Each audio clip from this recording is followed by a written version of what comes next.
Aujourd'hui, je le dis fièrement, on ne peut jamais avoir le trophée de la souveraineté sans pourtant gagner le match de la renaissance culturelle. Maïmo.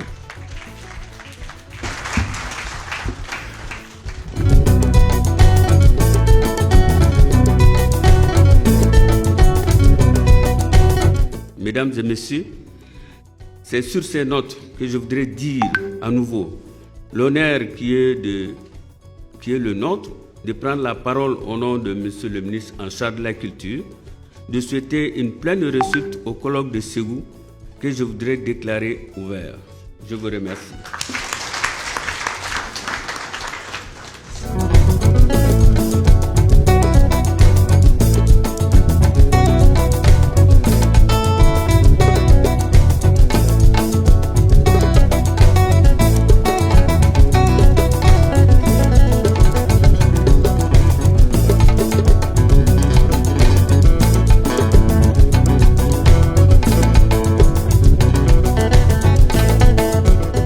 Ce colloque, déjà par son intitulé, Renaissance culturelle et souveraineté, renvoie à la nécessité pour nous Africains, au-delà du côté malien, de chercher à mieux nous connaître, à savoir ce que notre culture peut et doit nous apporter. Et c'est à ce prix, à mon sens, et à ce seul prix, que nous pourrons faire le Mali que nous voulons, dans une Afrique que nous voulons. Et je crois que c'est avec tous les intervenants que j'ai jusqu'ici écoutés, il y a un point commun qui se dégage. C'est que nous sommes des êtres acculturés, aliénés. Et que cette aliénation nous renvoie ou à nous identifier par rapport à la culture arabe ou à la culture occidentale.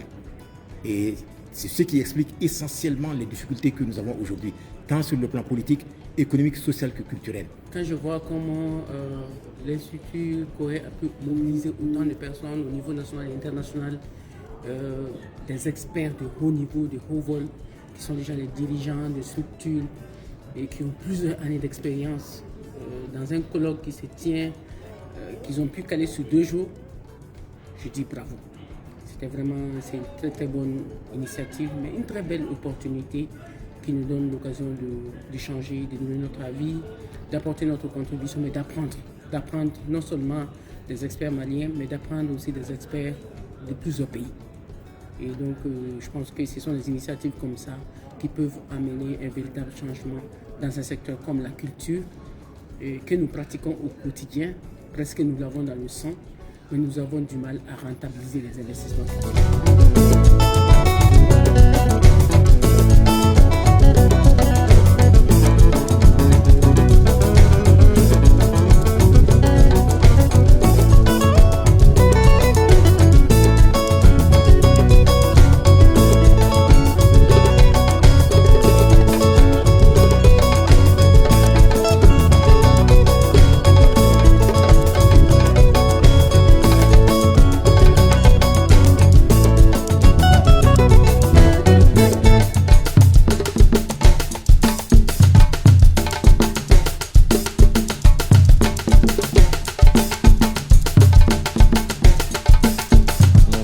De consommer une rupture, nous sommes en train de vouloir nous retrouver, nous sommes en train de vouloir rebâtir qui nous sommes à partir de notre propre référentiel, en rapport avec nos origines, en rapport avec qu'est-ce que c'est que Malidénia, c'est-à-dire enfant de la grande famille, multilingue, multiculturelle, multiconfessionnelle, et comment est-ce que nous allons agencer cette diversité-là avec l'objectif essentiel de ramener la paix chez nous.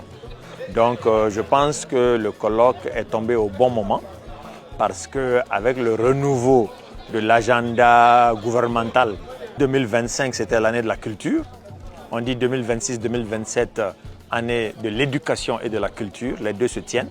Donc cette articulation nous met en mission et nous pousse à exceller davantage. Ce sujet de souveraineté et ce sujet de renaissance est imposé. Donc le fait d'avoir su bien organiser le colloque dans des conditions matérielles idoines pour permettre l'interaction non seulement en présentiel mais aussi avec les gens à distance à travers Internet, les réseaux, etc. Nous sommes très fiers de ce qui se passe à Ségou. Un colloque qu'on a organisé à Ségou et tout le monde est en train de regarder à travers le monde, c'est une très bonne initiative. On apprend ensemble, c'est pas coûteux. On n'a pas besoin de payer des billets d'avion pour des spécialistes. Tout le monde regarde au même moment et on écoute au même moment. Donc ça a été une très bonne chose, surtout quand on parle de renaissance de la culture. Moi, c'est ma chose. La souveraineté, donc, nous l'abordons également donc, dans le cadre de l'AES, qui est une confédération, et avec laquelle donc, nous nous sommes mis dans une alliance et qui nous permet d'affirmer une souveraineté de défense et une souveraineté diplomatique, mais également d'envisager la souveraineté monétaire, qui est un complément. Donc, au jour d'aujourd'hui, cette question de la souveraineté est très actuelle. D'autant que réellement, il y a beaucoup de défis pour s'assumer. Nous avons différents aspects de la souveraineté où nous devons marquer des progrès pour être plus autonomes dans le domaine de l'énergie, dans le domaine des langues. Au lieu de parler la langue étrangère, nous avons nos langues propres, donc il y a une souveraineté linguistique aussi à assumer. Et il y a aussi l'idée de la souveraineté technologique. Je vois que c'est vraiment un travail sérieux de qualité qui a été mené par les organisateurs, et parce que ce n'est pas facile d'organiser un colloque à ce niveau. Et c'est vrai qu'aujourd'hui, tout le monde ne peut pas réussir une telle qualité. Donc c'est les féliciter pour, n'est-ce pas, le travail abattu. Ça a été très bien préparé, très bien exécuté.